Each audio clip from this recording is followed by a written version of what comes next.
പ്രതിപക്ഷ നേതാവ് V D Satheesan നിയമസഭയിൽ സംസാരിക്കുകയാണ്. മുഖ്യമന്ത്രിയുടെ രാജി ആവശ്യപ്പെട്ടിട്ടുണ്ട് പ്രതിപക്ഷം. നിങ്ങൾ മദ്യം വ്യാപിപ്പിക്കുന്നില്ല എന്ന് പറഞ്ഞത് ഇവിടെ 2016 ബഹുമാനപ്പെട്ട മുഖ്യമന്ത്രി അന്നത്തെ പാർട്ടി സെക്രട്ടറി ഫേസ്ബുക്കിൽ പറഞ്ഞൊരു കാര്യമുണ്ട്. ഉമ്മൻചാണ്ടി സർക്കാരിനെതിരായിട്ടാണ്. കൂടുതൽ ഹോട്ടലുകൾക്ക് ബാർ ലൈസൻസ് നൽകിയ തീരുമാനം മദ്യനിരോധനം സാധ്യമാക്കാനുള്ളതാണോ എന്ന് ഉമ്മൻചാണ്ടി വ്യക്തമാക്കണം. ഇങ്ങനെ കൂടുതൽ മദ്യശാലകൾ അനുവദിച്ചുകൊണ്ടാണോ ഘട്ടം ഘട്ടമായി മദ്യനിരോധനം നടപ്പാക്കുന്നത്? UDFിന്റെ മദ്യനയം തട്ടിപ്പാണ്. അത് വോട്ട് നേടാനുള്ള വില കുറഞ്ഞ തന്ത്രം മാത്രമാണ്. എന്നിട്ട് പറയാണ് മദ്യമെന്ന വിപത്തിനെ ചെറുക്കാനും ജനങ്ങളെ മദ്യത്തിന്റെ പിടിയിൽ നിന്ന് മോചിപ്പിക്കാനും ഉള്ള നിശ്ചയദാർഢ്യം ഉള്ളത് ഇടതുപക്ഷത്തിനാണ്. മദ്യവിരുദ്ധ സമിതിയും മദ്യവർജന സമിതികളുമായി ചേർന്നുകൊണ്ട് മദ്യവ്യാപനത്തെ ഇടതുപക്ഷം ശക്തിയായി എതിർത്തുകൊണ്ടിരിക്കുകയാണ്. 8 കൊല്ലമായിട്ട് 900 ബാറായി. 8 കൊല്ലം കൊണ്ട് 900 ബാർ ഉണ്ടാക്കിയിട്ടാണ് നിങ്ങൾ ഇത് പറഞ്ഞുകൊണ്ടിരിക്കുന്നത്. ഇവിടെ എല്ലാ കേസുകളും പരിശോധിച്ചു കഴിഞ്ഞാൽ അറിയാം, ഒരു പരിശോധനയും നടക്കുന്നില്ല. ഞാൻ ഇവിടെ ധനകാര്യ വകുപ്പ് മന്ത്രിയുടെ ശ്രദ്ധയിൽപ്പെടുത്തി TOT വരുമാനം കുറയുന്നു. അന്ന് നടപടിയില്ലായിരുന്നു. 16 സ്ഥലത്ത് കേസെടുത്തെങ്കിൽ സന്തോഷം. ഇപ്പം നടക്കുന്ന എന്താ? ഇപ്പം നടക്കുന്നത് ബീവറേജിൽ നിന്ന് വാങ്ങിക്കുന്ന സാധനം 4 ഇരട്ടിയും 5 ഇരട്ടിയും രൂപയ്ക്ക് വിറ്റിട്ട് ടേൺ ഓവർ കാണിക്കാതെ അവർ വരുമാനം ഉണ്ടാക്കുന്നു. ടേൺ ഓവർ ടാക്സ് നമുക്ക് കിട്ടുന്നില്ല. 5 ലക്ഷം വരുമാനമുള്ള ഒരു ബാറിന്റെ ടേൺ ഓവർ ഒരു ദിവസം കാണിക്കുന്നത് 1 ലക്ഷം രൂപയാണ്. അപ്പോൾ മാസം 30 ലക്ഷം രൂപയാണ്. യഥാർത്ഥത്തിൽ 1.5 കോടിയുണ്ട്. അതിന്റെ 10% മാസം കിട്ടിയാൽ എത്രയായി? 1.5 കോടി രൂപയുടെ. മനസ്സിലായില്ലേ? അത് കാണിക്കുന്നില്ല. അത് കാണിക്കാതെ രൂക്ഷമായ നികുതി വെട്ടിപ്പ് ഈ മേഖലയിൽ നടക്കുന്നു എന്നാണ് ഞങ്ങൾ ചൂണ്ടിക്കാണിച്ചത്. ഞങ്ങളുടെ പാർട്ടിയിലൊക്കെ ഇത് ചർച്ച നടക്കും. ഏതെങ്കിലും ഒരാൾ തീരുമാനിക്കുന്നതല്ല. ഞങ്ങളുടെ പാർട്ടിയിൽ മദ്യനയം വന്നപ്പോൾ ഞങ്ങൾ വ്യത്യസ്തമായ അഭിപ്രായങ്ങൾ പറഞ്ഞിട്ടുണ്ട്. എന്താ സംശയം? ഞാൻ പറഞ്ഞിട്ടുണ്ട്, എൻ്റെതായ അഭിപ്രായം പറഞ്ഞിട്ടുണ്ട്. അതിനെ ഒരു ഇൻഡസ്ട്രി എന്നുള്ള നിലയിൽ കാണണം. മദ്യ വ്യവസായത്തെ ഒരു ഇൻഡസ്ട്രി എന്നുള്ള നിലയിൽ കാണണം. ആവശ്യമായ നിയന്ത്രണങ്ങൾ വേണം. നമുക്കൊരു കൾച്ചർ ഉണ്ടാക്കണം, റെസ്പോൺസിബിൾ ഡ്രിങ്കിങ്. അതായത് നാട്ടുകാർ മുഴുവൻ കള്ളുകുടിച്ച് വഴി കിടക്കുന്ന സ്ഥിതിയല്ല ഉണ്ടാകുന്നത്. പിന്നെ കുറച്ചുകൂടി വിദേശ രാജ്യങ്ങളെ പോലെ കുറച്ചുകൂടി ലഹരി കുറഞ്ഞ പാനീയങ്ങൾ ഉപയോഗിക്കാൻ വേണം.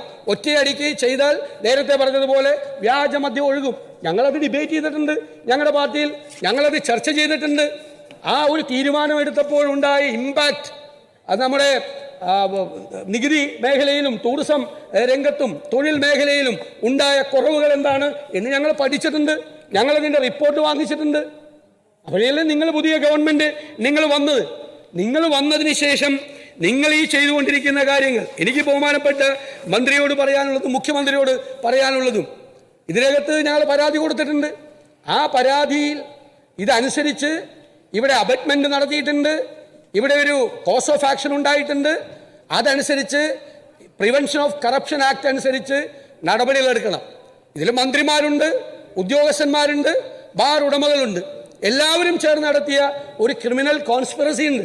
ആ കോൺസ്പിറസിയുടെ ഭാഗമായിട്ടാണ് ഇങ്ങനെ ഒരു കളക്ഷൻ നടന്നത്. എന്നിട്ട് കളക്ഷൻ നടത്തിയത് ഒരാളെ സസ്പെൻഡ് ചെയ്തിട്ട് അതിനെക്കുറിച്ചല്ല അന്വേഷിക്കേണ്ടത്. PC ആക്ടിൻ്റെ പ്രൊവിഷൻ വെച്ചുകൊണ്ട് FIR എടുത്തുകൊണ്ട് കേസ് അന്വേഷിക്കണം. ഇതിൻ്റെ വിപുലമായ കാര്യങ്ങളെക്കുറിച്ചൊരു ജുഡീഷ്യൽ അന്വേഷണം നടത്തണം. അതാണ് ഞങ്ങളുടെ നിലപാട്. ഞങ്ങളത് പറയുന്നു. ഞാൻ പണ്ട് മുഖ്യമന്ത്രിയുടെ മുഖത്ത് നോക്കി പറഞ്ഞിട്ടുണ്ട്, കാലം വന്ന് നിങ്ങളുടെ മുഖത്ത് നോക്കി കണക്ക് ചോദിക്കുന്നു. ഇപ്പം കാലം വന്ന് കണക്ക് ചോദിച്ചുകൊണ്ടിരിക്കുക. ഇവിടെ പറഞ്ഞല്ലോ VS അച്യുതാനന്ദൻ ഉൾപ്പെടെയുള്ള ആളുകൾ, KM മാണിയെക്കുറിച്ച് ഇവിടെ പറഞ്ഞ വാക്കുകൾ, ചാകാത്ത പുഴുവുള്ള നരകത്തിൽ വീഴും എന്ന് തുടങ്ങിയ വാചകങ്ങൾ എത്ര ഹീനമായിട്ടാണ് ബഹുമാനപ്പെട്ട എക്സൈസ് മന്ത്രി വളരെ സഭ്യമായ ഭാഷയിൽ റോജി എം ജോൺ അവതരിപ്പിച്ചപ്പോൾ വികാരപരിതനായി പ്രൊവോക്ഡ് ആവുകയും ചെയ്തു. VS അച്യുതാനന്ദൻ പ്രതിപക്ഷ നേതാവ് ഇവിടെ നിന്ന് ബൈബിൾ കോട്ട് ചെയ്തുകൊണ്ടാണ് പറഞ്ഞത്. എന്തെല്ലാം ഹീനമായ വാക്കുകളാണ് അന്നത്തെ പ്രതിപക്ഷം KM മാണിക്കെതിരായിട്ട് ഉന്നയിച്ചത്, KM മാണി സാറിനെതിരായിട്ട് ഉന്നയിച്ചത്. എത്ര മോശമായിട്ടുള്ള വാക്കുകളാണ് പറഞ്ഞത്, എത്ര മോശമായിട്ടുള്ള വാക്കുകളാണ് ഉന്നയിച്ചത്. അങ്ങ് പ്രകോപിതനാകേണ്ട ഒരു വാക്കും റോജി എം ജോൺ ഇവിടെ പറഞ്ഞിട്ടില്ല. പക്ഷെ കാര്യങ്ങൾ പറയും. ഇവിടെ ഇത് അഴിമതിയാണ്, അഴിമതിയുടെ തുടക്കമാണ്. അഴിമതി നടത്താൻ വേണ്ടിയിട്ടുള്ള അബറ്റ്മെന്റ് നടന്നിട്ടുണ്ട്, ക്രിമിനൽ കോൺസ്പിറസി നടന്നിട്ടുണ്ട്, ഒരു സംശയമില്ല. പിന്നെ ഗോവർദ്ധന്റെ യാത്രയിലെ രാജാവ് ഇങ്ങനെ കുരുക്കായിട്ട് നടക്കുന്നതിനെ കുറിച്ച് പറഞ്ഞു. ഞങ്ങളല്ല, ജനങ്ങളാണ് ആ രാജാവിൻ്റെ റോളിൽ ഇപ്പോൾ കുരുക്കിട്ടത്. എല്ലാവരും കഴുത്തിൽ നന്നായി കുരുക്ക് വീണിട്ടുണ്ട്. ഞങ്ങളുടെ റോൾ ഇത്ര മാത്രമേ ഉള്ളൂ. ഈ രാജാവ് നഗ്നനായി നടക്കുമ്പോൾ ഞങ്ങൾ കൊച്ചുകുട്ടിയുടെ നിഷ്കളങ്കതയോടുകൂടി ഈ രാജാവ് നഗ്നനാണെന്ന് ഉറക്കെ വിളിച്ചു പറയും. അതാണ് അങ്ങ് പറഞ്ഞ രാജാവും ഞങ്ങളുടെ രാജാവും തമ്മിലുള്ള വ്യത്യാസം. അത് നിങ്ങൾ അറിയണം.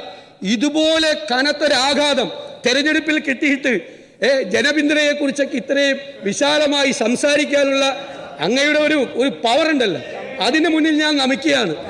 അങ്ങനെ ചങ്കുറപ്പ് എല്ലാവരും അതുണ്ടല്ലോ.